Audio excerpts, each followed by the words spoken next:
ಎಲ್ರಿಗೂ ಸ್ವಾಗತ to my Sunday episode. Non veg ಇಲ್ಲದೆ ಸಂಡೇ ಅಂತೂ ನನಗಂತೂ ಇನ್ಕಂಪ್ಲೀಟ್. ನಿಮ್ಗೇನು ಅಂತ ಕಮೆಂಟ್ ಮಾಡಿ, ಆ್ಯಂಡ್ ನೀವೇನು ಸಂಡೇ ಸ್ಪೆಷಲ್ ಮಾಡಿದ್ರಿ ಅಂತ ಕಮೆಂಟ್ ಮಾಡಿ. ಆ್ಯಂಡ್ ನನಗೆ ನಾನು ಕಬೋರ್ಡ್ನ ಕ್ಲೀನ್ ಮಾಡಬೇಕಾದ್ರೆ ಅನ್ನಿಸ್ತು, ಲೈಕ್ ಆಫ್ಟರ್ ಡಿಗ್ರಿ ನಾನೊಂದು ಪೆನ್ ಶಾಪ್ನ ಇಕ್ಬೋದು ಅಂತ. ಮತ್ತು ನಮ್ಮನೆ ಹತ್ರ 2 ಹೆಣ್ದೇವ್ರನ್ನ ಕೂರಿಸಿದ್ರು. ಎಷ್ಟು ಚಂದ ಅಲಂಕಾರ ಮಾಡಿರೋ ಗೊತ್ತಾ. ನಾನು ಏನು ಬೇಡ್ಕೊಂಡೆ ಗೊತ್ತಾ, ನನ್ನ ಯಾರ್ಯಾರು ಸಬ್ಸ್ಕ್ರೈಬ್ ಆಗದೆ ನೋಡ್ತಾ ಇದ್ರೆ ಅವ್ರಿಗೆ ಬಿಟ್ಟು ಇನ್ನೆಲ್ರಿಗೂ ಒಳ್ಳೇದಾಗಲಿ ಅಂದ್ಕೊಂಡೆ. ಆಮೇಲೆ ಶಿವಾಗೆ ಪೂಜೆ ಮಾಡೋಣ ಅಂತ ನಾನು ರೀಲ್ಸಲ್ಲೆಲ್ಲ ನೋಡಿದ್ದೆ ಆಯಿತಾ.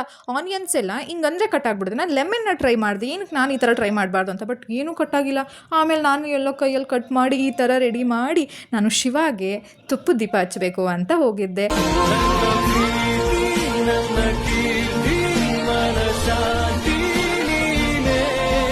ನೋಡೋಕ್ಕೆ ಎಷ್ಟು ಚಂದ ಕಾಣ್ತಾ ಇದೆ. ನಾನು ಮಾಡಿದಂತಹ ತುಪ್ಪದ ದೀಪದಿಂದ ಶಿವ ಪೂಜೆ ಮಾಡೋದನ್ನ ನೋಡೋಕೆ ತುಂಬ ಚೆನ್ನಾಗಿತ್ತು.